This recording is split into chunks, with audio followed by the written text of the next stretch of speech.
నమస్తే, welcome to Q news. నేను మీ మధు. నేను రాజు. మిత్రులారా, ఈరోజు మూడో దశ పోలింగ్. మీకు తెలుసు ఎవరెవరికి ఓట్లు వేయాలో. ఏదేమైనా కూడా మంచి అభ్యర్థులని గెలిపించుకోండి, మంచి సర్పంచ్లు. ఎందుకంటే మీకు 5 సంవత్సరాలు వాళ్ళు పనిచేయాలి, మీకు జీతగాలుగా ఉండాలి. కాబట్టి మంచోళ్ళని ఎన్నుకోండి, ఊరిని దోసుక తింటోళ్ళని అయితే ఎన్నుకోకండి. మీరు ఆల్రెడీ ఫిక్స్ అయి ఉంటారు ఎవరికి ఓటేయాలి, ఎవరు పైసలు ఇచ్చినా ఇన్ని రోజులు ఎవడు దాపిండు. ఇది కాకుండా అభ్యర్థిని చూసి ఓట్లు వేయరి. అట్లనే పోయేటప్పుడు ఆధార్ కార్డు తీసుకొని పోయి 1 వరకే ఎలక్షన్స్, 1 నుంచి 2 దాకా బ్రేక్ ఉంటుంది, 2 నుంచి కౌంటింగ్ ఉంటుంది. కాబట్టి 1 లోపే పోలింగ్ కేంద్రాలకైతే చేరుకోండి. కౌంటింగ్ దగ్గర కూడా ఎటువంటి గొడవలు పెట్టుకోండి. ఇవాళ గెలుస్తాం, ఈ పార్టీలు అనేటి శాశ్వతం కాదు, కొద్ది రోజులే. ఈ పార్టీలు మనకేం ఒరగబెట్టాయి. ఎంతసేపు ఉన్నా మళ్ళా మనూరోడు మనకే అవుతాడు, మన ఇంటి పక్కనోడు మనకే అవుతాడు. కాబట్టి మన మధ్యలో ఘర్షణ వాతావరణం లేకుండా, ఎటువంటి పంచాయతీలు లేకుండా ఈ ఎలక్షన్స్ అయితే కంప్లీట్ చేయాలని చెప్పి మా క్యూనిస్ తరఫు నుంచి కూడా కోరుకుంటున్నాం. ఇక మార్నింగ్ న్యూస్లోకి వెళ్దాం. కవిత ఏదైతే యాత్ర మొదలుపెట్టి అన్ని నియోజకవర్గాలు తిరుక్కుంటూ వస్తున్నదో, ఇక ఈ బీఆర్ఎస్ ఎమ్మెల్యేలే భరతం పడుతూ వాళ్ళ బట్టలు ఇప్తూ రోడ్డు మీద నిలబెట్టుకుంటూ వస్తున్నదో, దాని మీద ఈరోజు ఒక విచారణ కమిటీ కూడా ప్రభుత్వం ఆదేశించింది. నిజంగా తెలంగాణ వచ్చిన తర్వాత ఏదైతే సర్వే చేపిట్టారు, సకల జనుల దాన్ని ఏమంటారు, కేసీఆర్ సమగ్ర కుటుంబ సర్వే ఏదైతే మొదలుపెట్టిరో, ఆ మొదలుపెట్టిన తర్వాత భూములు ఎక్కడెక్కడ ఉన్నాయి, ప్రభుత్వ భూములు ఎంత ఉన్నాయి, పంచరాయితీ భూములు ఎంత ఉన్నాయి, పట్టా భూములు ఎంత ఉన్నాయి, ఇవన్నీ లెక్కలు తీసి వాళ్ళకు ఒక రిపోర్ట్ వచ్చిన తర్వాత ఎక్కడెక్కడ ఖాళీ భూమి ఉంటే అక్కడక్కడ గద్దలక వాలిపోయారు అప్పటి ప్రభుత్వం. ఇక దాని గురించి కూడా ఇప్పుడు హైడ్రా కావచ్చు, తర్వాత ఇప్పుడున్న ప్రభుత్వం ఆదేశాలకైతే జారీ చేస్తుందని చెప్పుకోవచ్చు. ఇక మార్నింగ్ న్యూస్లోకి వెళ్దాం. ముందుగాల వెలుగు దినపత్రికను చూసుకుందాం.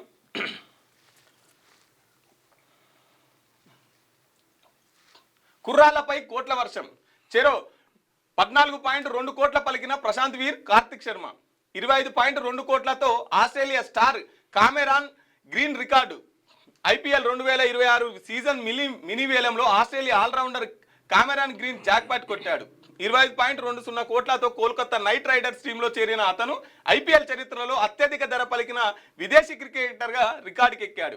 ఇండియా ఆన్ క్యాడ్ క్రికెటర్లపై కోట్ల వర్షం కురిపించింది. యూపీకి చెందిన 20 ఏళ్ల స్పిన్ ఆల్రౌండర్ ప్రశాంత్ వీర్, రాజస్థాన్కు చెందిన 19 ఏళ్ల వికెట్ కీపర్ బ్యాటర్ కార్తిక్ శర్మతో చెరో 14.20 కోట్లతో చెన్నై జట్టులో చేరారు. మెగా లీగులో ఎక్కువ ధర పలికిన ఆన్ క్యాప్టర్ క్రికెటర్లుగా చరిత్రకెక్కారు. ఇక సన్ రైజర్స్ హైదరాబాద్ ఫ్రాంచైజీ ఎప్పట్లాగానే తెలంగాణ క్రికెటర్లను పట్టించుకోలేదు. హైదరాబాద్ చెందిన పేరాల అమన్ రావును 30 లక్షలతో రాజస్థాన్ రాయల్స్ టీంలో చేరాడు.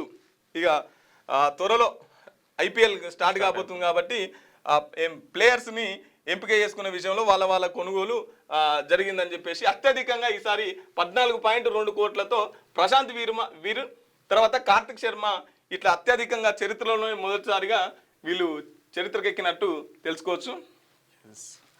ఇక యంగ్ ఇండియా స్కూళ్లకు సపోర్ట్ చేయండి, విద్య కోసం 30,000 కోట్లు ఖర్చు చేస్తాం, లోన్లను FRBM పరిధి నుంచి మినహాయించండి. కేంద్ర ఆర్థిక మంత్రి నిర్మలా సీతారామన్కు సీఎం రేవంత్ రెడ్డి వినతి. నిధుల సేకరణకు ప్రత్యేక కార్పొరేషన్ ఏర్పాటు చేస్తామని వెల్లడి. యంగ్ ఇండియా స్కూల్స్ మోడల్పై నిర్మలా ప్రశంస. స్పెషల్ కార్పొరేషన్ వివరాలు ఇవ్వాలని సూచన. కేంద్ర విద్యా మంత్రి ధర్మేంద్ర ప్రధాన్తోనూ సీఎం రేవంత్ రెడ్డి భేటీ. హైదరాబాద్లో IIM ఏర్పాటు చేయాలని విజ్ఞప్తి. 200 ఎకరాల భూమి సిద్ధంగా ఉందని వెల్లడి. 9 కేంద్రీయ 16 నవోదయ విద్యాలయాలు కేటాయించాలని అయితే వినతి పత్రం అయితే అందజేశారు. నిర్మలా సీతారామన్ అయితే నిన్న కలిశారు. సో కేంద్ర మంత్రి ముఖ్యమంత్రి రేవంత్ రెడ్డి అయితే కలిసి యంగ్ ఇండియా స్కూల్ ఏవైతే ఉంటాయో వాటికి అనుమతి ఇవ్వాలని చెప్పేసి కూడా కోరినట్లుగా మనకైతే కనిపిస్తూ ఉంది. తెలంగాణలో విద్యాభివృద్ధి సహకారం అందించాలని కేంద్ర ప్రభుత్వాన్ని సీఎం రేవంత్ రెడ్డి కోరారు. ప్రభుత్వం ప్రతిష్టాత్మకంగా చేపడుతున్న యంగ్ ఇండియా ఇంటిగ్రేటెడ్ స్కూల్లో ఇతర ఎడ్యుకేషన్ ప్రాజెక్టులను తీసుకుని రుణాలను FRBM పరిధి నుంచి మినహాయించాలని విజ్ఞప్తి చేశారు. రాష్ట్రానికి IIM కేంద్రీయ నవోదయ విద్యాలయాన్ని కేటాయించాలని విన్నవించారు. ఈ మేరకు మంగళవారం పార్లమెంట్లో కేంద్ర ఆర్థిక మంత్రి నిర్మలా సీతారామన్, విద్యాశాఖ మంత్రి ధర్మేంద్ర ప్రధాన్తో సీఎం రేవంత్ రెడ్డి సమావేశం అయితే వినతి పత్రాలు అయితే అందజేసినట్ట. సో 200 ఎకరాలు భూమి కూడా సిద్ధంగా ఉంది. అందులో 16 నవోదయ విద్యాలయాలు వాటిని మంజూరు చేయాలని చెప్పేసి కూడా సీఎం రేవంత్ రెడ్డి కేంద్ర ఆర్థిక మంత్రి నిర్మలా సీతారామన్కి అయితే ఒక వినతి పత్రం అయితే అందజేసిన సందర్భంగా నియోజకవర్గానికి ఒక ఇంటిగ్రేటెడ్ స్కూల్ కడతామని చెప్పేసి మాట ఇచ్చింది కదా. దానికోసం దగ్గర 30,000 కోట్ల ఖర్చు అవుతుందంట. కాబట్టి దానికి సంబంధించి మాకు కొంత నిధులు ఇవ్వండి అని చెప్పేసి ఆల్రెడీ భూమిని కేటాయించుకున్నాం, మేము భూమిని చూసుకున్నాం, కొంత నిధులు ఇవ్వండి అని చెప్పేసి ఢిల్లీలో కేంద్ర మంత్రులను కలిసే ప్రయత్నం చేసిండు ముఖ్యమంత్రి రేవంత్ రెడ్డి గారు. ఇక ఐడిపిఎల్ భూములపై విజిలెన్స్ ఎంక్వైరీ సమగ్ర దర్యాప్తునకు ఆదేశించిన రాష్ట్ర ప్రభుత్వం. ఎస్పీ ఆధ్వర్యంలో స్పెషల్ టీం ఏర్పాటు, రెవెన్యూ రికార్డు సేకరిస్తున్న విజిలెన్స్. కూకట్పల్లిలో 376 సర్వే నెంబర్లోని భూములు అన్యాక్రాంతం. 1000 కోట్ల భూముల కబ్జాపై ఎమ్మెల్యే మాధవరం కృష్ణ వర్సెస్ కవిత పరస్పర ఆరోపణలు, వీటి ఆధారంగానే కొనసాగుతున్న విచారణ. హైదరాబాద్లోని ఐడిపిఎల్ భూముల అన్యాక్రాంతం వ్యవహారంపై సమగ్ర విచారణ జరిపి వాస్తవాలను వెలికి తీయాల్సిందిగా విజిలెన్స్ అండ్ ఎన్ఫోర్స్మెంట్ డైరెక్టర్ రాష్ట్ర ప్రభుత్వం ఆదేశించింది. కూకట్పల్లి పరిధిలోని సర్వే నెంబర్ 376లో ఉన్న 1000 కోట్ల విలువ చేసే భూములు అక్రమంగా ఎవరి చేతుల్లోకి వెళ్ళాయి, ఈ వ్యవహారంపై వెనుక ఉన్న అసలు సూత్రధారులు ఎవరు అనే అంశంపై నిగ్గు తేల్చేందుకు విజిలెన్స్ యంత్రాంగాన్ని రంగంలోకి దించింది. దగ్గర 900 ఎకరాలు ఏముంటుంది, 9,000 కోట్లకు సంబంధించినటువంటి భూమి 150 ఎకరాలు మాయమైందట. 150 ఎకరాలు చెరువును సైతం కబ్జా పెట్టినట్టు ఎవరు? మాధవరం కృష్ణారావు కొడుకు. చెరువును సైతం కబ్జా పెట్టి చుట్టూ కంచెలు నాటుకొని దాంట్లో రియల్ ఎస్టేట్ ఫ్లాట్లు పెట్టి అమ్ముతుండట. దీన్ని ఎవరు బయట పెట్టిరు? కవితక్క బయట పెట్టింది. లేదు మీ భర్త అనిలే. ఏం కంపెనీ అది? మీ భర్త అనిలే ఓవర్లాప్ కంపెనీ అనేతోని ఆ కంపెనీ పెట్టిండు మీ భర్త అనిలు, మాకేం సంబంధం లేదమ్మా, మీ ఆయననే భూములన్నీ కబ్జా చేసిండు అని చెప్పేసి ఎవరు? ఎమ్మెల్యే గారు అంటున్నారు, మాధవరం కృష్ణారావు. కవితక్క ఏమంటుంది? మీ కొడుకే చెరువును కూడా ఆక్రమించి దీంట్లో అప్పటి ఎవరు? కేటీఆర్ మంత్రి ఉండే, కేటీఆర్ మంత్రి ఇంకీన పేరు ఏం పేరు? పోచంపల్లి శ్రీనివాసరావు, తర్వాత కేటీఆర్, తర్వాత ఈ ఎమ్మెల్యే కొడుకు, ముగ్గురు కలిపి 150 ఎకరాలు మింగిరాట. ముగ్గురు కలిపి ప్రభుత్వ భూమిని 150 ఎకరాలు మింగితే ఇప్పుడు కవితక్క అవన్నీ పేపర్లతో సహా ఇగో ఈడ ఇంత భూమి ఉండే, ఈ భూమిని ఈడ మింగిరు, ఈందాక కబ్జా చేసిరు, ఇది ఐడిపిఎల్ సంబంధించినటువంటి భూమి, ఆ కంపెనీ మూతపడంగానే మొత్తం పొయ్యిరు గద్ద లెక్క వాలిరు అని చెప్పేసి పేపర్లతో సహా బయట పెట్టింది. ఇక దానికి సంబంధించి అరే భూమి గిట్టెట్లా అని చెప్పేసి ఇప్పుడు కాంగ్రెస్ గవర్నమెంట్ ఒక ఎస్పీని పెట్టి ఒక కమిటీ వేసి దాని మీద ఎంక్వైరీ చేస్తున్నారు. మరి ఇన్ని రోజులు అయితే కళ్ళు కనవాలేదా? చెరువును కూడా ఆక్రమించారు అంటారు కదా, మరి ఎక్కడెక్కడ చెరువులు ఉన్నాయనేది చెప్పేసి మొత్తం లెక్కలు తెలుసు కదా హైడ్రాకు. అంటే కవితక్క బయట పెట్టేదాకా ఎందుకు వీళ్ళు సపడి ఎక్కున్నారు? ఇక చూడు, కవితక్క యాత్ర మొదలుపెట్టి బీఆర్ఎస్ వాళ్ళు ఎక్కడెక్కడ ఏమేం చేసిరు అని చెప్పేసి అన్ని బయట పెట్టుకుంటూ వస్తుంది. ఇక ఇప్పుడు వాళ్ళ అనుకుంటుండాలి, ఊకనన్నా బయటికి తోలుతామేమరా నాయన, ఊకనన్నా బయటికి గొడవలా, ఊకనన్నా చిన్న ఏదో సర్ది చెప్పి ఇంట్లోనే పెట్టుకుంటా అయిపో. రేపు ఈ ముప్పు కేటీఆర్కి వస్తుంది, కేసీఆర్ దాకా వస్తుంది. ఆల్రెడీ హరీష్ రావుకి పెట్టింది, హరీష్ రావుకి గురి పెట్టింది. హరీష్ రావును ప్రతిరోజు బయటికి తీసుకొచ్చే ప్రయత్నం చేస్తూనే ఉంది. రేపు కేటీఆర్, తర్వాత కేసీఆర్. అంతిమంగా ఇప్పుడు కేటీఆర్ నన్నా మీ ఎమ్మెల్యేలనన్నా హరీష్ రావు నన్నా కూడా దీనికి అధినేత కేసీఆర్ కాబట్టి ఆటోమేటిక్గా ఆయనకే తగులుతుంది. ఇంకో ఇట్లా కవితక్క అలా అందరు జాతకాలను మొత్తం బయట పెట్టుకుంటూ వస్తున్నటువంటి పరిస్థితి. బస్సులు కార్లు ఢీకొని మంటలు, 13 మంది సజీవ దహనం. యూపీలోని యమునా ఎక్స్ప్రెస్ వే పై ఘోర ప్రమాదం, మరో 43 మంది ప్రయాణికులకు గాయాలు. పొగమంచు కారణంగా ఒకదానికొకటి ఢీకొన్న వెహికల్స్, మంటలు అంటుకుని వెహికల్స్ దగ్నం. పూర్తిగా కాలిపోయిన డెడ్ బాడీలు గుర్తించేందుకు DNA శాంపిల్స్ అయితే సేకరిస్తున్నారంట. యమునా ఎక్స్ప్రెస్ వే పైన ఒక పొగమంచు కారణంగా ఒకదానికొకటి వాహనాలు ఢీకొని దాదాపుగా 43 ప్రయాణికులకు అయితే గాయాలైపోయినాయి. 13 మంది అయితే సజీవ దహనం అయిపోయారు అనమాట. అంటే వాళ్ళకు అంటే బాడీలు కూడా దొరికే పరిస్థితి లేదు. ఇప్పుడు ఏదైనా DNA ఉంటే ఆ DNA పరీక్షల ద్వారా బాడీలను గుర్తించే ప్రయత్నం అయితే చేస్తున్నారు. రైట్. పోలవరం మల్లన్న సాగర్ను అడ్డుకోండి, సుప్రీంకోర్టులో తెలంగాణ రాష్ట్ర ప్రభుత్వం పిటిషన్. అనుమతులు లేకుండానే ఏపీ ఆ ప్రాజెక్టును చేపడుతున్నది. గోదావరి ట్రిబ్యునల్ వరద జలాల ఆధారంగా నీళ్లు కేటాయించలేదు. ఇప్పటికే నికర జలాల ప్రాజెక్టుల అనుమతులకు దరఖాస్తులు చేసినాం. వరద జలాల ఆధారంగా ఏపీ ప్రాజెక్టు కడితే కేటాయింపుల్లో గందరగోళం. పిఎఫ్ఆర్ క్లియరెన్స్ లేకుండానే డిపిఆర్ తయారీకి టెండర్లు. కర్ణాటక, మహారాష్ట్రలను ఏపీ ప్రేరేపిస్తుందని వాదన. పనులు చేపట్టకుండా ఏపీని అనుమతులు ఇవ్వకుండా కేంద్రాన్ని ఆదేశించాలని విజ్ఞప్తి.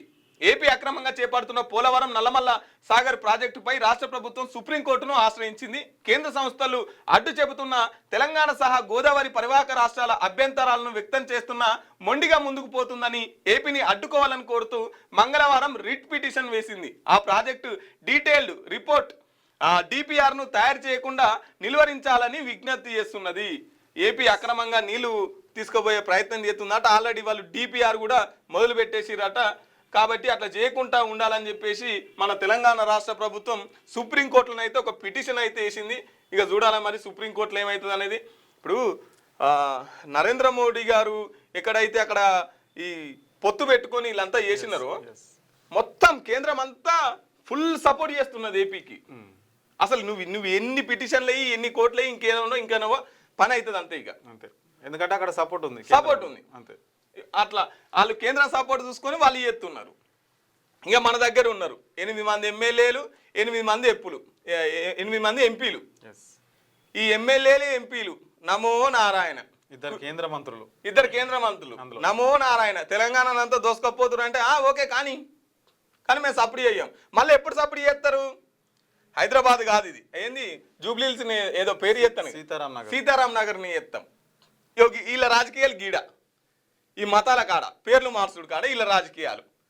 తెలంగాణకు 8 మంది ఎమ్మెల్యేలు, 8 మంది ఎంపీలు కేంద్రం నుంచి ఏం తీసుకొచ్చిరాయా అంటే సప్పుడు ఉండదు.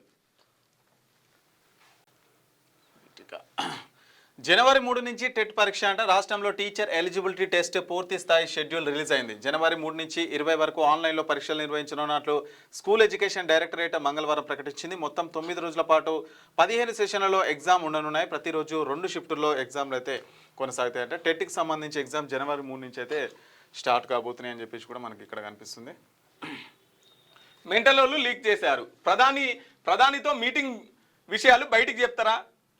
అక్కడ జరిగింది ఒకటైతే మీడియాకు వేరే చెప్పారు. వాళ్ళు ఎవరో చెప్తే చర్యలు తీసుకుంటామని వారిని. ఇక నువ్వెందుకున్నావు? వాళ్ళు ఎవరో చెప్తే, వాళ్ళు ఎవరో మంది చెప్తే నువ్వెందుకున్నట్టుగా. మొన్న 3 రోజుల క్రితము న్యూస్ వచ్చింది కదా, అంటే ఇక్కడ ఉన్నటువంటి ఎంపీలకు మోదీ క్లాస్ వీకెండ్ పార్టీని బలోపేతం చేయడంలో విఫలమయ్యారని చెప్పేసి క్లాస్ వీకెండ్ అని చెప్పేసి కథనాలు వచ్చినాయి కదా. లేదు అట్లా కాదు, మాతోని మోదీ గారు వేరే విధమైనటువంటి చర్చలు వేసారు, బయటికే చెప్పారు. ఇలా కావాలనే ఇట్లా ఆ చర్చలో పాల్గొన్న వాళ్ళు ఎవరైతే ఉన్నారో కావాలనే ఇట్లా మీడియాకి అయితే చెప్పారు. సో వాళ్ళని తెలిస్తే అయితే ఖచ్చితంగా చర్యలు తీసుకుంటామని చెప్పినారు. ఉన్నదే 8 మంది, ఇంకా ఎవరు చెప్పినారు ఎందుకు తెలియదు అలా. ఇటీవల ప్రధాని నరేంద్ర మోదీతో తెలంగాణ బీజేపీ ఎంపీల సమావేశానికి సంబంధించి వీడియోలు లీక్ కావడంపై కేంద్ర మంత్రి కిషన్ రెడ్డి ఫైర్ అయ్యారు. మీటింగ్ లో చర్చించిన విషయాలు బయటికి చెప్పొద్దని మోదీ స్వయంగా ఆదేశించారని తెలిపారు. అయినా ఎవరో మెంటలోళ్ళు అక్కడ జరిగింది ఒకటైతే మీడియాకు వేరుగా చెప్పారు అని పేర్కొన్నారు. వాళ్ళు ఎవరో చెప్తే చర్యలు తీసుకుంటామని హెచ్చరించారు. మంగళవారం ఢిల్లీలోని అధికారిక నివాసంలో క్రీడలకు సంబంధించిన అంశాలపై కిషన్ రెడ్డి ప్రెస్ మీట్ నిర్వహించారు. అనంతరం ఆయన చిట్ చాట్ చేశారు. గిట్లు ఉన్నదట, ఎవరో చెప్తే మేము చర్యలు తీసుకుంటామని చెప్పేసి కిషన్ రెడ్డి గారు మాట్లాడుతున్నారు. గిట్లుంది. ఇక నేడు లాస్ట్ ఫేజ్ 3752 సర్పంచ్, 28410 వార్డు స్థానాలకు ఎన్నిక. ఉదయం 7 గంటల నుంచి మధ్యాహ్నం 1 గంట వరకు పోలింగ్, లంచ్ బ్రేక్ తర్వాత కౌంటింగ్, ఆ వెంటనే విజేతల ప్రకటన. ఇప్పటికే 394 సర్పంచ్, 7908 వార్డులు ఏకగ్రీవం. ర్యాలీలు, సభలు, ఊరేగింపులు బంద్. రేపటి వరకు 163 సెక్షన్ అయితే అమలు చేస్తున్నారంట. ఇయాల్టితోని సర్పంచ్ ఎలక్షన్లు అయిపోయినట్టే. ఇంకా నెక్స్ట్ జెడ్పీటీసీ, ఎంపీటీసీ ఉంటాయి.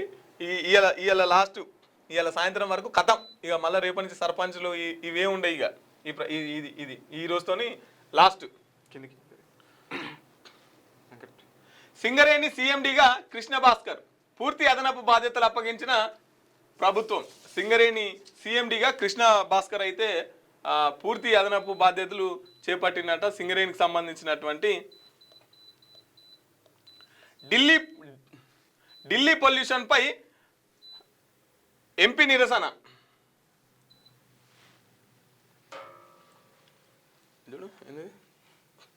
దేశ రాజధాని ఢిల్లీలో రోజు రోజుకు పెరుగుతున్న కాలుష్యంపై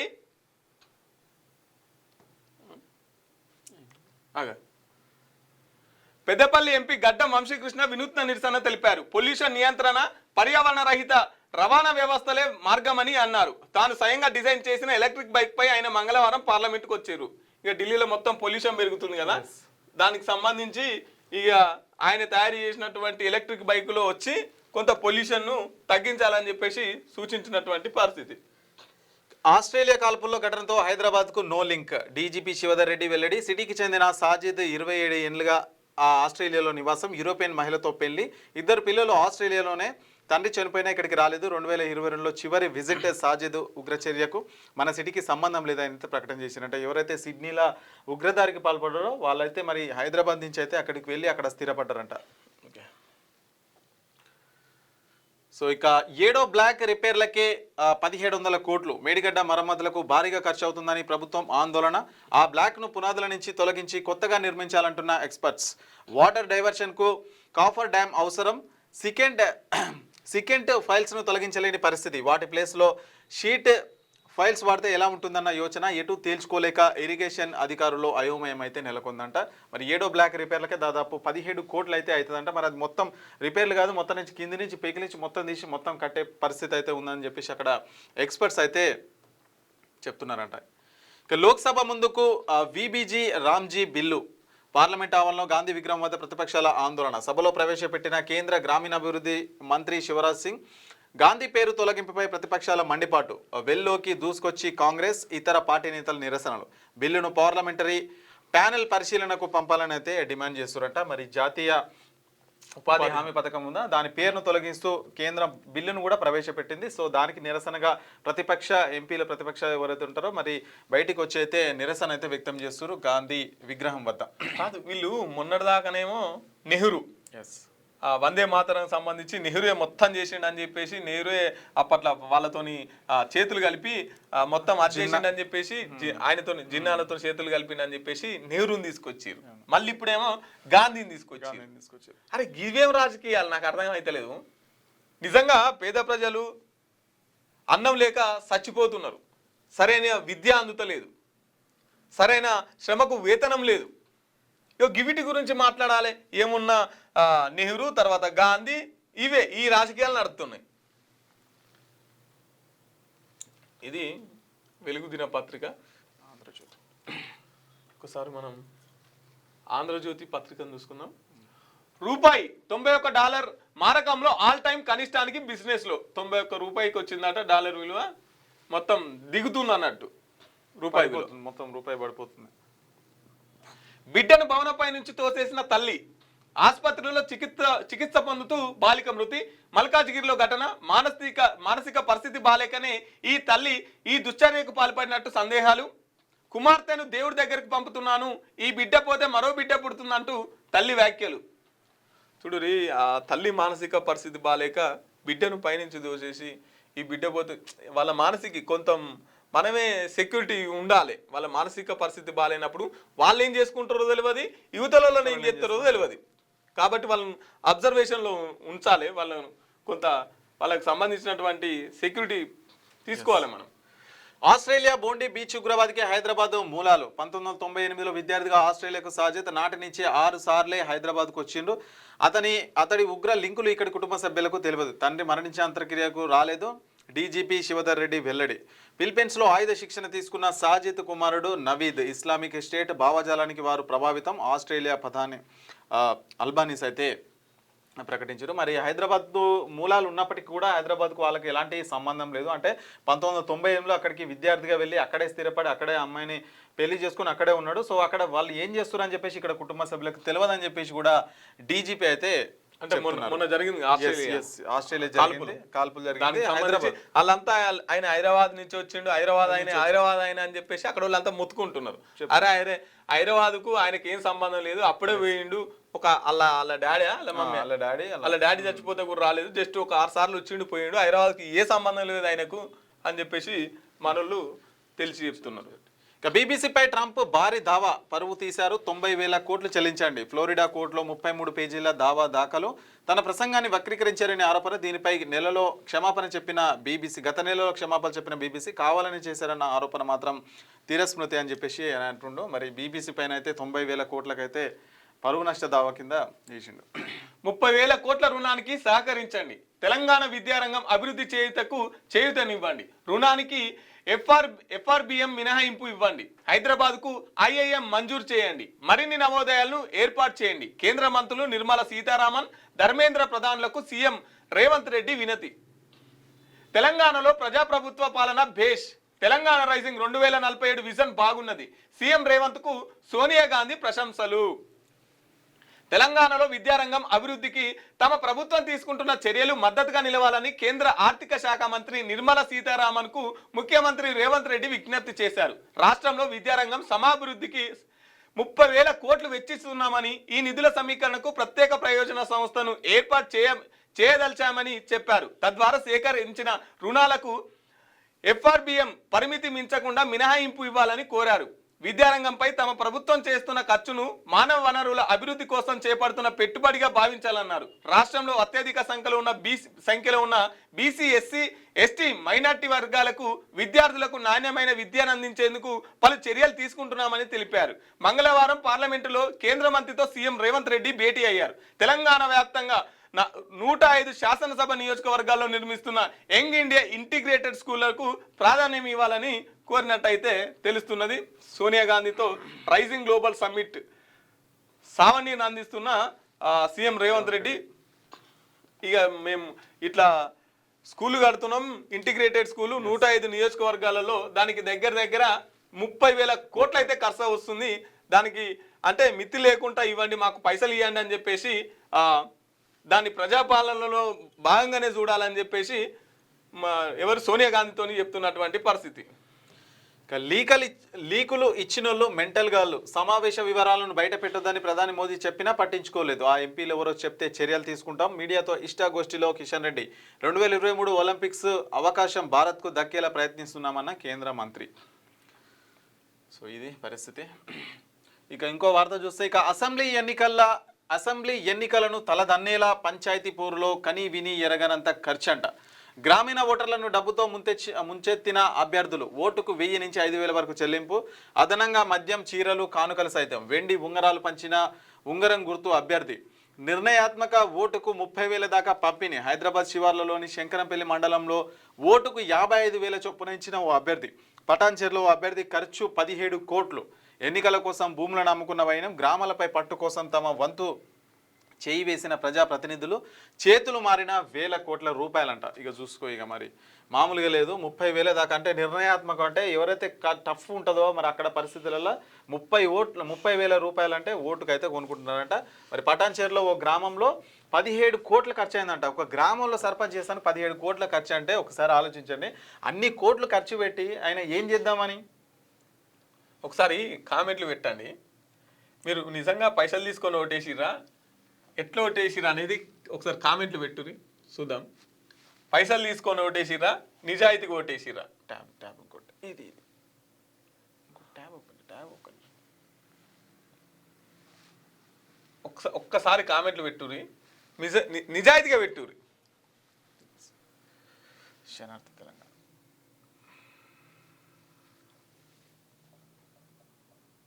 పైన వచ్చింది.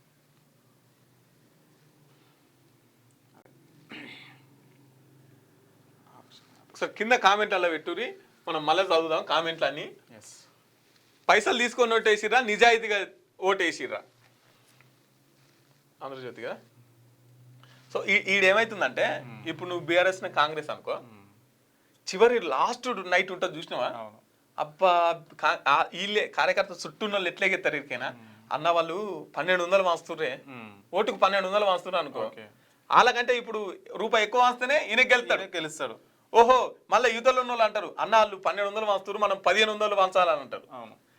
అవతల ఉన్న వాళ్ళు 1,500 వాస్తున్నారు అని చెప్పేసి మళ్ళీ ఇంతో అంటారు. అన్న అవతల ఉన్న వాళ్ళు 1,500 వాస్తురే, మనం 2,000 వాంచాలంటారు. 2,000 ఉన్న వాళ్ళు అట్లా ఇట్లా పెరుగుతుంది మొత్తం. ఈ చుట్టుపక్కల ఉన్న వాళ్ళు బాగా ఎగెత్తున్నారు సర్పంచులను.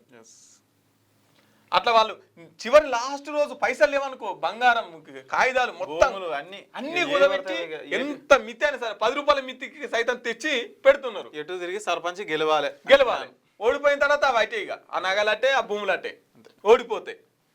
నేడే తుది విడత పంచాయతీ 3వ దఫా ఎన్నికలకు రంగం సిద్ధం. ఉదయం 7 గంటల నుంచి మధ్యాహ్నం 1 గంట వరకు పోలింగ్, మధ్యాహ్నం 2 గంటల తర్వాత లెక్కింపు. 3,752 సర్పంచ్ స్థానాలు, 28,410 వార్డులకు ఎన్నికలు. పోలింగ్ ముందు రోజు విచ్చలవిడిగా పంపకాలు అయితే జరిగినాయి అంట. ఇక లాస్ట్ ఎన్నికలు అయిపోతాయి. తెలంగాణ నీటి హక్కులు కాపాడండి, పోలవరం నల్లమల సాగర్ను అడ్డుకోండి, డిపిఆర్ పై స్టే ఇవ్వండి, చట్టాలను ఉల్లంఘిస్తున్న ఏపీని నియంత్రించండి, సుప్రీంకోర్టులో రాష్ట్ర ప్రభుత్వం రిట్ పిటిషన్ దాఖలు. ఇక మావోయిస్ట్ అగ్రనేత దామోదర్ అరెస్ట్. దామోదర్ అలియాస్ బడే చొక్కారావు అరెస్ట్ అయిందంట.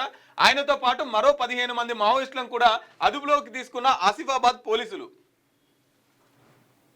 సిర్పూర్ పరిధిలో అటవీ ప్రాంతంలోని కూంబింగ్ ఎదురు కాల్పులకు ఆస్కారం లేకుండా అరెస్టులు. హైదరాబాద్లోని డీజీపీ కార్యాలయానికి తరలింపు.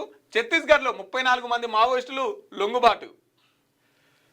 Kamareddy December 16 Maoist party Telangana రాష్ట్ర కమిటీ సభ్యుడు బడే చొక్కారావు అలియాస్ దామోదర్తో పాటు అతడి అనుచరులను పోలీసులు అరెస్ట్ చేసినట్లు తెలుస్తున్నది. కుమ్రం భీం ఆసిఫాబాద్ జిల్లా సిర్పూర్ మండలాల్లోని పెద్దదోబ అటవీ ప్రాంతంలో సోమవారం రాత్రి 16 మంది మావోయిస్టులను పోలీసులు అదుపులోకి తీసుకున్నారు. ఓ ఇంట్లో మావోయిస్టులు తలదాచుకున్నారన్న సమాచారం మేరకు ఆసిఫాబాద్ జిల్లా ఏఎస్పీ చిత్తరంజన్ ఆధ్వర్యంలో ప్రత్యేక పోలీసు బలగాలు కూంబింగ్ నిర్వహించాయి. ఎదురు కాల్పులకు తావు లేకుండానే వారందరినీ అదుపులోకి తీసుకున్నాయి. పట్టుబడిన వారి 9 మంది మహిళలు, 7 అబ్బాయిలు ఉన్నారంట. డీజీపీ కార్యాలయానికి, హైదరాబాద్ డీజీపీ కార్యాలయానికి తీసుకొచ్చిరట. ఎటువంటి ఎన్కౌంటర్లు అయితే, కాల్పులు అయితే ఏం జరపలేదు, అరెస్టులు చేసి తీసుకొచ్చిరట. మంచి పద్ధతి ఈ కాల్పులు అనేది మంచి. ఒకవేళ మీకు నిజంగా ఎదురు కాల్పులు అక్కడి నుంచి వస్తే మీరు చేస్తే పర్వాలేదు, కానీ నిజంగా నిరాయుధంగా దొరికితే కోర్టుకు అప్పగించండి, వాళ్ళను కోర్టుకు సంబంధించి అప్పగించాలని చెప్పేసి అట్లా ఒక 34 మంది మావోయిస్టులు ఛత్తీస్గఢ్లో లొంగిపోయారట. ఇక్కడనేమో 16 మంది అంట. సింగరేణి సీఎండీగా కృష్ణ భాస్కర్ ఉత్తర్వులు జారీ చేసిన ప్రభుత్వం. డిసెంబర్లో కిక్కే కిక్కు. తొలి 2 వారాల్లో మద్యంపై ఖజానాకు 2000 కోట్లు. ఎలక్షన్స్ ఉన్నాయి కదా, ఇంకెంత, ఇంకో 15 రోజులు ఉంది. ఇటు ఎలక్షన్లు, ఇటు లాస్ట్ ఇయర్, ఇదంతా కలిసి ఇక మొత్తం ఇవన్నీ ఎవరికి ప్రాఫిట్ చేస్తున్నాయంటే మందు దుకాణం వాళ్ళకు, ఆబ్కారీ శాఖకు ఆమ్దాన్ని తీసుకొస్తాను. ఈ ఎలక్షన్లు కావచ్చు, న్యూ ఇయర్కు మామూలుగానే ఒక్క రోజులనే 2000 కోట్లు, లాస్ట్ 2000 కోట్లకు చేరింది. ఇప్పుడు ఎలక్షన్స్ కూడా వచ్చినాయి, ఇది డబ్బులు కావచ్చు. సో 13 మంది సజీవ దహనం. యమునా ఎక్స్ప్రెస్ వే మీద బస్సులు, కార్లు ఢీ అంట. సో దానికి సంబంధించిన వార్త. ఇక జోర్డాన్లో పర్యటన ఫలప్రదం, కీలక రంగాల్లో ఇరు దేశాల భాగస్వామ్యం సుదృఢం. ప్రధాని జోర్డాన్లో ముగిసిన పర్యటన. ఇథియోపియాకి మోదీని వెంటబెట్టుకొని కారు నడిపిన దేశాధినేతలంట. జోర్దాన్ రాజు అబ్దుల్లా II తాను జరిపిన చర్చలు పునరుత్పాదక ఇంధనం, నీటి నిర్వహణ, సాంస్కృతిక మార్పిడి సహా పలు కీలక రంగాల్లో భారత్ జోర్డాన్ భాగస్వామ్యాన్ని సుదృఢం చేశామని ప్రధాని మోదీ అయితే పేర్కొన్నారు. సో జోర్డాన్లో తన 2 రోజుల పర్యటన విజయవంతంగా ముగిసిందని మంగళవారం అయితే వెల్లడించారు. సో జోర్డాన్ రాజు అబ్దుల్లా II అయితే స్వయంగా కారు నడుపుకుంటూ మరి కొన్ని చర్చలు అయితే, కీలక చర్చలు జరిగిన సందర్భంగా దానికి సంబంధించిన వార్త. ఐడిపిఎల్ భూములపై విజిలెన్స్ విచారణ ఆదేశాలు జారీ చేసిన రాష్ట్ర ప్రభుత్వం. ఆంధ్రజ్యోతి కథనంతో వెలుగులోకి అక్రమం. హైకోర్టుకు వెళ్లేందుకు టీజీఐఐసి సన్నాహాలు. చిక్కులు అధిగమిస్తే ఆ భూములన్నీ సర్కార్కే. ఇదంతా బాగానే ఉంది, కానీ ఆంధ్రజ్యోతి కథనంతో వెలుగులోకి అంటుడు. ఆంధ్రజ్యోతితో కాదు, కవితక్క వెలుగులోకి తీసుకొచ్చింది. ఎస్ఐబి మాజీ చీఫ్ ప్రభాకర్ రావుకు ఎస్ఐ మంచం. పడుకోవడానికి కేటాయించిన సిటికి అధికారులు. దిండు, దుప్పటి, సబ్బు అన్ని ఇంటి నుంచే. విచారణలో ప్రభాకర్ రావును సహాయ నిరాకరణ. 5 రోజులు అరకొర సమాధానాలే. ఫోన్ ట్యాపింగ్ కేసులో కొలిక్కి రాని ప్రధాన కోణం. ఇంకేంది, మంచిగా బిర్యానీ ఇంకేమన్నా ఉంటే మందు కూడా ఇంత పోయిరి. చూడండి, ఇప్పుడు ఏదన్నా ఒక చిన్న దొంగతనం కేసులో ఎవరన్నా ముద్దాయిని పట్టుకొని పోతే పోలీస్ స్టేషన్లో ఇదే విధంగా ట్రీట్మెంట్ ఇస్తారా? వాడిని కొట్టి 3rd డిగ్రీ అంటారు కదా, 3rd డిగ్రీ పెట్టి వాడు దొంగతనం చేయకున్నా కానీ చేసినా అని ఒప్పుకునే విధంగా చేస్తారు పోలీసు వాళ్ళు. మరి ఇక్కడ అవన్నీ ఎందుకు పనిచేయవు? చట్టం అందరికీ సమానం కాదా? ఫోన్ ట్యాపింగ్ కేసులో ప్రధాన నిందితుడు ఏమన్నా ఇన్ని రోజులు విదేశాలలో దాచుకున్నాడు. కోర్టు చెప్పడంతో పోలీసులకు లొంగిపోయిన వాళ్ళకు ఇసొంటి రాచ మర్యాదలు చేస్తున్న మన పోలీసు వాళ్ళు. అంటే చట్టం అందరికి సమానం కాదని చెప్పేసి క్లియర్గా తెలుస్తుంది. మీరు జనరల్గా పోలీస్ స్టేషన్లో చూడరు, చిన్న తప్పు చేస్తేనే వాడిని తప్పు ఒప్పుకునే దాకా కొడతారు పోలీసు వాళ్ళు. లాకప్ డెత్లు అయిన సందర్భాలు ఎన్నో ఉన్నాయి. కానీ ఇలాంటి పెద్ద మనుషులు అని చెప్పుకుంటోళ్లకు రాచ మర్యాదలు, ఇంటి నుంచి దుప్పటి, ఇంటి నుంచి అన్నము, ఇంటి నుంచి ఫుడ్, మళ్ళీ పోలీసు వాళ్ళు సమాధానం అడగకున్నా కానీ వాళ్ళని బతిలాడి చెప్పించుకుంటున్నారు అన్నాడు వాళ్ళతోని. ఇప్పుడు ఆయన జైలు ఉంటేందిగా, ఇంట్లో అన్ని వచ్చేసినాయి కదా, ఏముంది నాకు ఇక కొలిక్కి రాని ప్రధాన అంటే అరకొర సమాధానాలు 5 రోజుల నుంచి అడుగుతున్న అరకొర సమాధానాలు అంటే సమాధానాలు చెప్తలేడు సరిగా పొంతలేని సమాధానాలు. అదే వేరేటోడైతే 4 వీక్కి సమాధానాలు చెప్పిస్తారు పోలీసు వాళ్ళు. చూస్తున్నాం కదా మనం రోజు పేపర్లలో అగో అట్లుంది. ఇక మహాత్మా గాంధీ ఆదర్శాలకు అవమానం, ప్రధాని మోదీకి బాపూజీ సిద్ధాంతాలపై ద్వేషం, నిరుద్యోగంపై ఇప్పటికే యువత భవిత నాశనం, ఇప్పుడు గ్రామీణ పేదల ఉపాధికి ఎసరు, రాహుల్ నిరసనల మధ్య లోక్సభలో విబిజీ రామ్జీ బిల్లు అయితే నేడు దేశవ్యాప్తంగా కాంగ్రెస్ పార్టీ ఆందోళన అయితే చేయబోతుందంట. ఇలా కాంగ్రెస్ వాళ్ళు ఏదో బంధు కూడా పిలుపునిచ్చిన ఇదే దీనికి సంబంధించింది. ఐపీఎల్ మినీ వేలం, గ్రీన్ కు జాక్పాట్, ఆస్ట్రేలియా ఆల్రౌండర్ కు 25.2 కోట్లు, అత్యధిక ధర పలికిన విదేశీ ఆటగాడిగా రికార్డ్ అయితే చేసిందేనా ఆంధ్రజ్యోతి. రైట్, ఇది ఆంధ్రజ్యోతి పత్రిక. అదే నాగారం భూదాన్ భూములు అంశంలో ఐఏఎస్ ఐపీఎస్లకు ఊరట, జోక్యం చేసుకోలేమన్న సుప్రీంకోర్టు, హైకోర్టు తీర్పునే సమర్థించిన ధర్మాసనం. స్పెషల్ లీవ్ పిటిషన్ కొట్టివేసిరంట. ఇది దిశ పత్రిక మిత్రాల. కెమెరాన్ గ్రీన్ 25.20 కోట్లు, ఐపీఎల్ మినీ వేలంలో రికార్డు ధర దక్కించుకున్న కేకేఆర్ అని చెప్పేసి కూడా ఇందాకటి వార్తది. వచ్చే నెల 3 నుంచి టెట్ 20 తేదీ వరకు నిర్వహణ, 15 సెషన్లలో పరీక్షలు, ఉదయం 9 నుంచి 11 గంటల 30 నిమిషాల వరకు, మధ్యాహ్నం 2 నుంచి 4 గంటల 30 నిమిషాల వరకు. TG TET chairman Naveen Nicolas. ఇప్పుడు 3 పేపర్లు అయిపోయినాయి కదా. ఈ 3 పేపర్లలో కూడా ఇక్కడ ఈ చాకలైలమ్మ యూనివర్సిటీ దగ్గర విద్యార్థులు ఆడ షూటింగ్ పెడితే షూటింగ్కి వచ్చిన వాళ్ళంతా విద్యార్థినులతోని మిస్బిహేవ్ చేస్తురట. దాంట్లో వండే ఒక అతను వేరే ఆడపిల్లలతోని మిస్బిహేవ్ చేసి పొద్దుగాల నుంచి సాయంత్రం దాకా క్యారీ వ్యాన్లోనే బంధించిరాట 2 ఆడపిల్లల్ని. ప్రిన్సిపల్ చర్యలు తీసుకుంటా అన్నారు కానీ ఇంకా తీసుకోలేదు. అది అక్కడ సీసీ కెమెరాలు లేవట. ఆడపిల్లలు ఉండే హాస్టల్ అది, అక్కడ కనీసం సీసీ కెమెరాలు లేవట. మళ్ళీ మొగోళ్ళు దాంట్లో పనికి రావడం ఏందని చెప్పేసి విద్యార్థులు అంతా గందరగోళం చేస్తుంటే ఒక్కరు కూడా వార్తలు రాలేదు. రాదు, ఎందుకు వస్తుంది? ఎక్కడ వార్త కూడా రాలేదు. అది ఎందుకు ఆ భూమి మరి ఎందుకు కాలేజీలకు వచ్చి సినిమా షూటింగ్లకు ఇస్తున్నా అంటే మరి పైసలు ఫర్నిచర్ కానీ ఇతరత్ర సామాన్లకు సంబంధించి కానీ ఖర్చులకు కానీ పైసలు, కిరాయిలకు ఇస్తే కానీ పైసలు వెళ్ళాయి. ఇట్లుంది విద్య సంబంధించినటువంటి పరిస్థితి. ఐడిపిఎల్ భూములపై విజిలెన్స్ విచారణ ఆదేశించిన రాష్ట్ర ప్రభుత్వం. సర్వే నెంబర్ 376పై సర్కార్ ఫోకస్. విచారణను స్వాగతిస్తున్న కవిత భర్త అనిల్తో పాటు అరికెపూడి ఆక్రమణలపై విచారించండి అని చెప్పేసి ఎమ్మెల్యే మాధవరం అయితే అంటున్నారు. కిడ్నీ అమ్ముకున్న రైతు అప్పులు తీర్చేందుకు నిర్ణయం. డైరీ పెడదామని ₹1,00,000 అప్పు, రోజుకు 10,000 మిత్తి, పెనాల్టీతో 74 లక్షలకు చేరిన అప్పు. భూమి, ట్రాక్టర్ అమ్మిన అప్పు తీరకపోవడంతో కిడ్నీ విక్రయం. మహారాష్ట్రలో దారుణ ఘటన. రోజుకు ₹10,000 మిత్తి అంట. వారిని ₹1,00,000 అంటే ఒక మనిషి కిడ్నీ అమ్ముకుంటే గానీ బతకలేకపోతున్నాడు. ఇక ఇప్పుడు అనాలే మనం make in India, made in India అని చెప్పేసి మాట్లాడతాం కదా. ఇది పరిస్థితి. గిదిని మీద చర్చ జరగాలి. ఎవరిని నెహ్రూ మీదనో గాంధీ మీదనో కాదు చర్చ జరగాల్సింది. మనిషి బతకలేకపోతున్నాడు, కిడ్నీలు అమ్ముకుంటే కానీ బతకలేకపోతున్నాడు. ఎందుకు ఈ వ్యవస్థ ఇంత దుర్మార్గంగా తయారైంది అని చెప్పేసి దీని మీద జరగాలి చర్చ. సగటు మనిషి ఎందుకు బతకలేకపోతున్నాడు?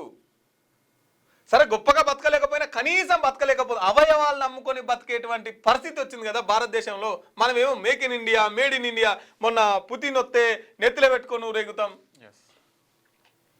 గిసొంటి సమస్యలే కదా మాట్లాడుకోవాల్సింది.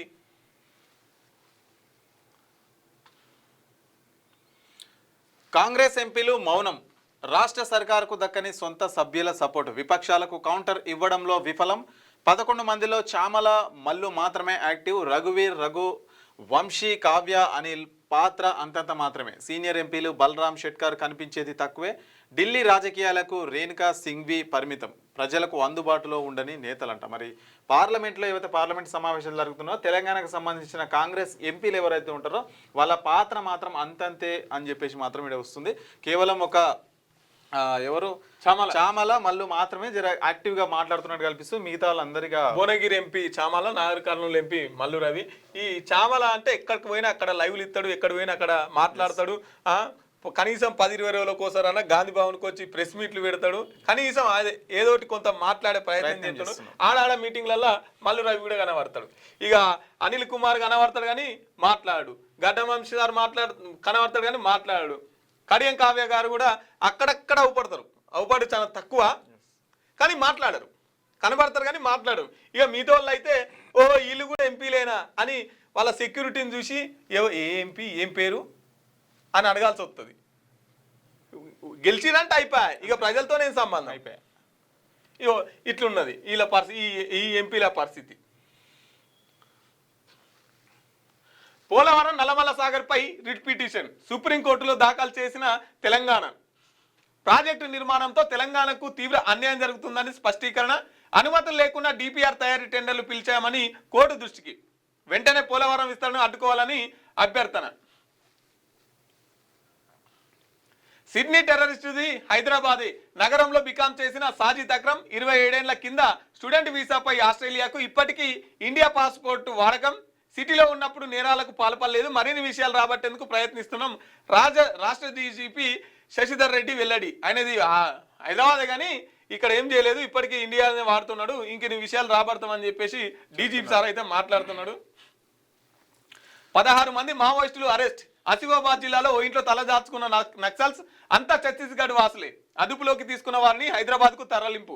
ఆపరేషన్ కగార్ పేరుతో కేంద్ర ప్రభుత్వం మావోయిస్టుల ఏరివేత లక్ష్యంగా ముందుకు సాగుతున్నది. ఛత్తీస్గఢ్ లో భద్రతా బలగాల కూంబింగ్ వలన మావోయిస్టులను అక్కడి నుంచి కొమరంభీం ఆసిఫాబాద్ జిల్లాకు అడవులకు స్థావరం చేరుకున్నట్లు తెలుస్తున్నది. మంగళవారం సిర్పూర్ మండలంలోని అడవి ప్రాంతంలో ఓ ఇంట్లో దాక్కున్న 16 మంది మావోయిస్టులను పోలీసులు అరెస్ట్ చేశారు. వీరంతా ఛత్తీస్గఢ్ కు చెందిన వారే. వీళ్ళను తీసుకొచ్చి హైదరాబాద్కి అయితే తీసుకొస్తున్నారట. తీసుకొచ్చి కోర్టులో ప్రొసీజర్ ఉంటుంది కాబట్టి వాళ్ళ ప్రొసీజర్ వాళ్ళు ఉంటుంది. త్వరలో భారీగా ఐఏఎస్లు బదిలీ. 2 ఏళ్లు పూర్తి చేసుకున్న సెక్రటరీలకు స్థానచలనం. మాట వినని వారికి అప్రధాన్య పోస్టులు. అదనపు బాధ్యతలు ఉన్న శాఖలకు పూర్తిస్థాయి అధికారులు. ప్రాధాన్య పోస్టుల కోసం ఢిల్లీ పెద్దలతో పలువురి లాబియింగ్లు. కొన్ని జిల్లాల కలెక్టర్లను సైతం బదిలీ చేసే అవకాశం. త్వరలోనే ఐఏఎస్ల బదిలీ కూడా ఉందంట. 34 మంది నక్సలైట్లు లొంగుబాటు. బీజాపూర్ ఎస్పీ ఎదుట సరెండర్. వీరిపై 84 లక్షల రివార్డు. అందరు ఛత్తీస్గఢ్కి చెందిన వారే. ఛత్తీస్గఢ్ ఈ సుక్మా ఇటు ఈ ప్రభావం ఎక్కువ ఉంటుంది, ఇక్కడ ఎక్కువ ఉంటారు. మన తెలంగాణలో కొంత దగ్గర కానీ అటు ఎక్కువ ఉంటారు. అటు అంత నిర్బంధం కూడా ఉంటుంది, అంత వివక్షత కూడా ఉంటుంది. సోనియా రాహుల్ కు ఊరట. నేషనల్ హెరాల్డ్ కేసులో ఈడీ చార్జ్షీట్ తిరస్కరించిన ఢిల్లీ రైస్ అవెన్యూ కోర్ట్ అంట. రౌస్ మరో 5గురికి సైతం రిలీఫ్. ఈ కేసులో విచారణ కొనసాగించడానికి అనుమతి. సత్యమే గెలిచిందని చెప్పేసి కాంగ్రెస్ అయితే అంటున్నది. ఇక నిజామాబాద్ లో కాల్పుల కలకలం. పెట్రోల్ బంక్ వద్ద ఫైరింగ్, ఒకరి మృతి. కాల్పులు జరిగినట్లు ఇక్కడ ఇప్పుడే చెప్పలేం, పూర్తి వివరాలు తెలియాల్సి ఉన్నది అని చెప్పేసి ఇంద్రలాయి ఎస్ఐ అయితే చెప్తున్నారు. ఇక నేడు హైదరాబాద్కు రాష్ట్రపతి శీతాకాల విడిది కోసం 5 రోజుల పాటు పర్యటన. బొల్లారంలోని ప్రెసిడెంట్ భవన్లో బస చేయనున్నారు. లోక్సభలో ఉపాధి బిల్లు. మహాత్మా గాంధీ జాతీయ గ్రామీణ ఉపాధి చట్టం స్థానంలో జీరాంజీ బిల్లు తీవ్రంగా వ్యతిరేకించిన ప్రతిపక్షాలు. గాంధీ ఆలోచనలు పేదల హక్కులంటే ప్రధానికి గిట్టవు అని చెప్పేసి రాహుల్ గాంధీ అంటున్నాడు. మహాత్ముడి పేరు తొలగించడం ఎందుకని చెప్పేసి ప్రియాంక గాంధీ అంటున్నారు. గ్రామాల్లో రామరాజ్యం తేవడానికి కొత్త బిల్లు అని చెప్పేసి కేంద్ర మంత్రి చౌహాన్ అంటున్నారు. మహాత్మా గాంధీ జాతీయ గ్రామీణ ఉపాధి చట్టం స్థానంలో విబిజీ రామ్జీను తీసుకొచ్చే బిల్లును పార్లమెంటులో మంగళవారం కేంద్రం ప్రవేశపెట్టింది. దీనిపై ప్రతిపక్షాలు నిరసనకు దిగాయి. మహాత్మా గాంధీ పేరును తొలగించడానికి విమర్శలు. ప్రతిపక్షాలు ఇది వరకు ఉన్న ఉపాధి హామీ చట్టాన్ని నిర్వీర్యం చేసే కుట్రలో భాగమేనని కొత్త బిల్లు తెచ్చిందని చెప్పేసి ప్రతిపక్షాలు అయితే ఆరోపిస్తున్నాయి. ఇగో నిన్న మొత్తం అంతా అల్లరి మొత్తం వాళ్ళంతా ప్రతిపక్షాలంతా దాంట్లోకి తీసుకొచ్చినటువంటి పరిస్థితి. నేడు తుది విడత పంచాయతీ పోలింగ్. 3752 గ్రామాల్లో ఓటింగ్. బరిలోకి 12652 మంది సర్పంచ్ అభ్యర్థులు, 394 మంది సర్పంచులు, 7908 మంది వార్డు మెంబర్లు ఏకగ్రీవం. టీబీజేపీలో లీకు వీరులు. మోడీ మీటింగ్ వివరాలు మీడియాకు వెల్లడి. విషయం బయటకు పొక్కడంపై పార్టీ సీరియస్. వారెవరో తెలిస్తే చర్యలు తప్పవని హెచ్చరిక. లీక్ చేసే వారిని గుర్తించి చర్యలు తీసుకుంటామని చెప్పేసి కిషన్ రెడ్డి అయితే చెప్తున్నటువంటి పరిస్థితి. ఇదేంది అంతే. హైదరాబాద్కు ఐఐఎం ఇవ్వండి, కేంద్ర విద్యాశాఖ మంత్రి ధర్మేంద్ర ప్రధాన్కు సీఎం రేవంత్ విజ్ఞప్తి. విద్యాభివృద్ధి రుణాలకు ఎఫ్ఆర్బిఎం నుంచి మినహాయింపు ఇవ్వండి, కేంద్ర ఆర్థిక మంత్రి నిర్మలా సీతారామన్కు సీఎం విజ్ఞప్తి. విజన్ అద్భుతం, మీ దూరదృష్టి, ప్రభుత్వ పనితీరు బాగుంది. ముఖ్యమంత్రి రేవంత్ కు సోనియా గాంధీ అభినందనలు. తెలంగాణ రైజింగ్ 2047 డాక్యుమెంట్ను అందించిన సీఎం. రాష్ట్ర ప్రభుత్వం విజన్ కాంగ్రెస్ అగ్రనేత సోనియా గాంధీ ప్రశంసించారు. తెలంగాణలో ప్రజాప్రభుత్వం పనితీరు, రాష్ట్ర అభివృద్ధి విషయంలో సీఎం రేవంత్ రెడ్డి దూరదృష్టిని అభినందించారు. ఢిల్లీలోని సోనియాను సీఎం రేవంత్ రెడ్డి కలిశారు. ఈ సందర్భంగా తెలంగాణ రైజింగ్ 2047 విజన్ డాక్యుమెంట్ను అందిస్తే సోనియా గాంధీ బాగుందని అయితే చెప్పిందట. అంతే కదా, రైట్. ఇది దిశ పత్రిక. నెక్స్ట్ ఒకసారి ఈనాడు చూసుకుందాం.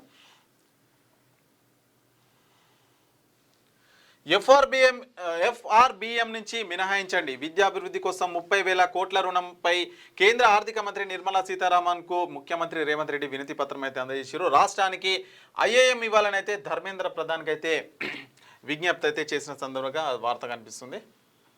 ఇక ఆస్ట్రేలియా ఉగ్రవాదిది హైదరాబాదే. టోలీ చౌకి నుంచి వలస వెళ్లిన సాజిద్ 27 ఏళ్లుగా భారతీయ పాస్పోర్ట్తోనే ఫిలిప్పీన్స్లో ఐసీఎస్ శిక్షణ అయితే తీసుకున్నట్ట. ఉగ్రవాదిని ప్రతిఘటించిన అహ్మద్ను పరామర్శిస్తున్న ఆస్ట్రేలియా ప్రధాని ఆల్బనీస్ అయితే కనిపిస్తుంది ఇక్కడ ఫోటోలో. సో ఇక ఐపీఎల్ వేలంలో గ్రీన్కు రికార్డు ధర అంట.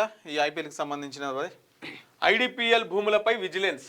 రాయకుంటలో 100 పడకల ఈఎస్ఐ ఆసుపత్రి భూసేకరణకు 16.25 కోట్లు. ప్రధాని మోదీ, కేంద్ర మంత్రి మాండవీయులకు కిషన్ రెడ్డి కృతజ్ఞతలు. సింగరేణి ఇన్ఛార్జిగా సీఎండిగా కృష్ణ భాస్కర్.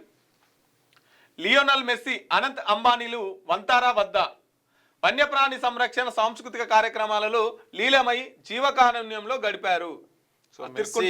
తిరుక్కుంటా అంబానీ కలిసి ఇక వాళ్ళతో కుటుంబ సభ్యులతో పెద్ద అడవి గడిపినారా.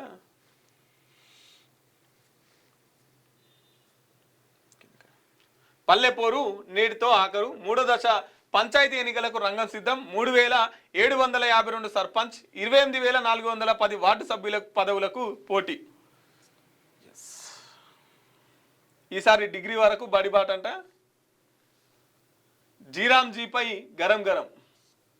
పార్లమెంట్ ఆవరణలో గాంధీ విగ్రహం వద్ద ఆందోళన చేస్తున్న అఖిలేష్, టిఆర్ బాలు, ప్రియాంక గాంధీ, కేసీ వేణుగోపాల్ తదితరులు. రైట్.